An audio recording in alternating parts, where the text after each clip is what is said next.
কি করেছে তোমার বাবা, কি করেছে স্বামী, গল্প সেসব তোমার চেয়ে কম জানি না আমি।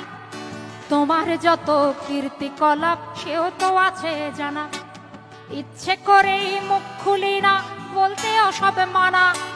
স্বামী বাবার নাম ভাঙিয়ে আর কত কালে খাবে, এবার ওদের ঘুমোতে দাও, আত্মা শান্তি পাবে। এবার ওদের ঘুমোতে দাও, আত্মা শান্তি পাবে। তাদের প্রতি আমার সকল শ্রদ্ধা রেখে বলি, তাদের প্রতি আমার সকল শ্রদ্ধা রেখে বলি, খুব বেশি দিন আমার চোখে যায় না দেয়া